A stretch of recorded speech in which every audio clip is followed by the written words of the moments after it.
That Is it visible? wow. Yes, yes. Okay.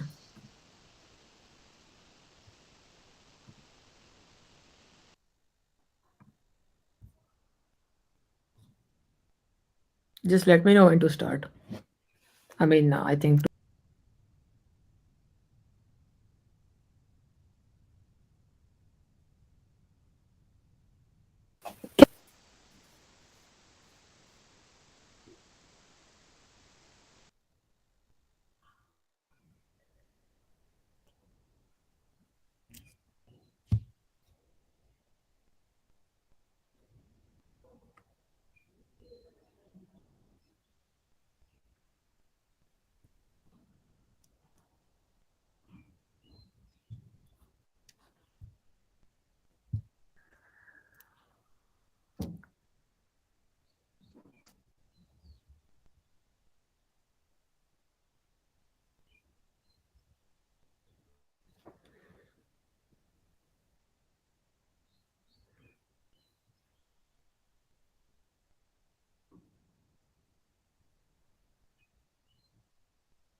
Good evening to all our participants. I'm Rudrakshi Shetty, the moderator of this session, and I warmly welcome you all to our online webinar on unlocking your research potential, an initiative by ThinkMED.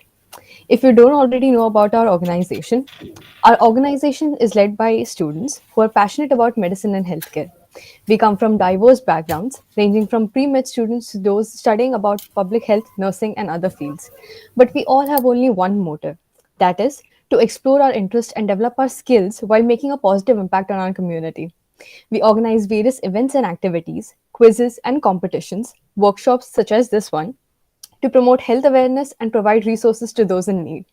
So, whether you are a student interested in healthcare or simply looking to make a difference, we warmly welcome you all to join us in our mission. And today, through the session, I'm very proud and fortunate to announce that we have our speaker, Mr. Vinay Suresh. Before I start talking or get into his credentials, let me start by congratulating Sir for his acceptance for the World Federation of Neurology grant, where Sir will be presenting two of his studies in Montreal, Canada. Heartiest congratulations to you, Sir. It is such a considerable accomplishment at a student level, particularly. And therefore, we are so fortunate to have you here to share your journey with us today. And speaking a little bit more about Sir, he has 10 publications in PubMed Index journals and 5 abstracts published in reputed society journals, along with 2 meta analyses registered in Prospero as first author. He has 12 acceptances for his presentations in internationally reputed conferences. He has been selected for medical students research training at CSIR CCMB and developing Indian physician scientist at JIPMER. And he has also represented India as an international ambassador at the Neurology and Neurosurgery Interest Group. He has received numerous research and travel grants, such as ISA SS22 Young Research Grant, and last but not the least, to tie everything together, he is also the founder of Research Peer Alliance. If I were to talk about Sir, I don't think an hour would suffice. So I'll hand over the platform to you. Please take over. Thank you so much and welcome again. thank you so much, Rudrakshi, and thank you, ThinkMed, for inviting me. You guys are doing an amazing job. Am I audible? Can you confirm once, Rudrakshi? Yes, sir. Yeah. Okay. So I would be talking about research today, unlocking your research potential, master the art of publishing outstanding papers. Now, what I'll be covering today would be first, why should we do research, especially as people who are in the medical community, as students who will be becoming clinicians further. Why should we do research? How to start, and what skills do you need? And I'd like to share some important insights from my end as well. So coming to why we should do research, so I'll be sharing my 2 cents because so this is what I tell everyone who approaches me as to why should we do research? Why am I doing so much research? Why are people doing so much research? It's because it's as simple as this.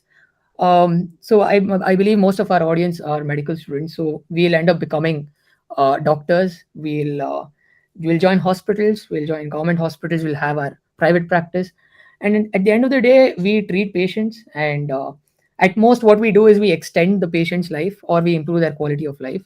But 50 to 100 years down the lane, the patients are no more, we are no more, and we don't have anything to talk about. The generations don't have anything to talk about us or our name.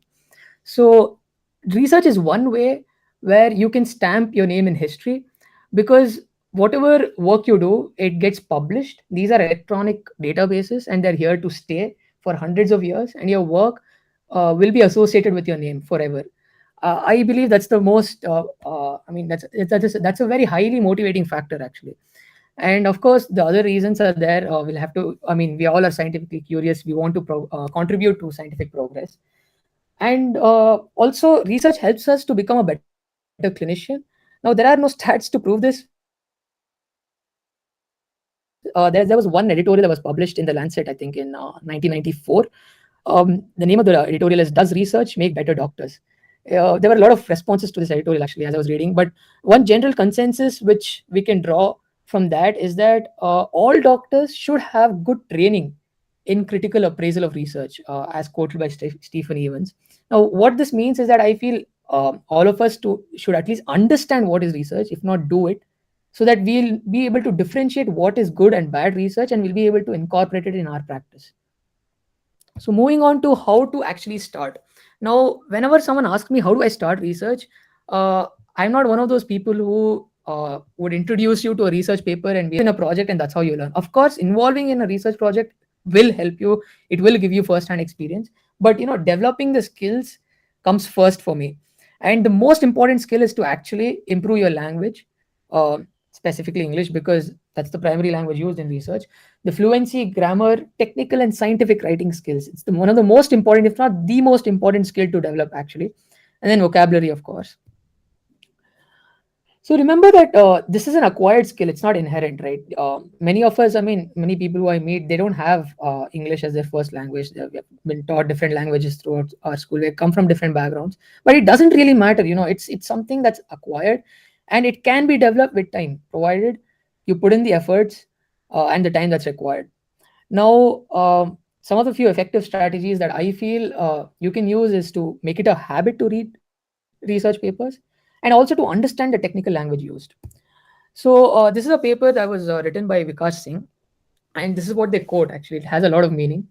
The first step in this process is extensive and attentive reading in order to gain an overview of the published literature, and also to acknowledge the structure and style of research articles. It is here during this stage that many students do not invest sufficient time to read enough so as to gain a sound grasp of literature. Now, this is the issue, actually. So many people, they're interested in research. That's amazing. That's the first step, of course. But then after that, I feel the first skill that you need to develop is extensive reading, which will translate to improvement in language and fluency. They have different languages as their first language while learning in school. And when they come across the literature, when they come across scientific technical writing that's used, that English that's used in research, they have this mental barrier that it's difficult to understand. I don't understand. So you have to remove this. Without removing this, you can't proceed, actually.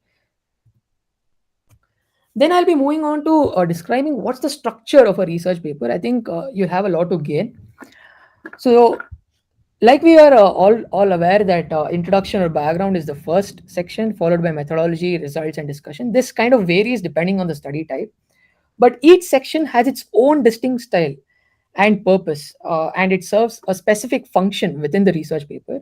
So what I'll do is I'll break down each of these sections so that you'll understand, okay, how they have to be approached and how they have to be written, right? So coming to introduction, It's self-explanatory. It is a brief introduction of the topic.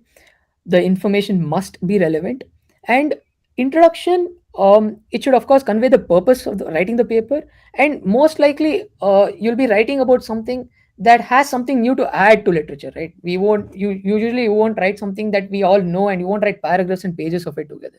You have to convey, for instance, it might be a rare condition, so you have to convey the rarity of the condition, or you have to convey the gap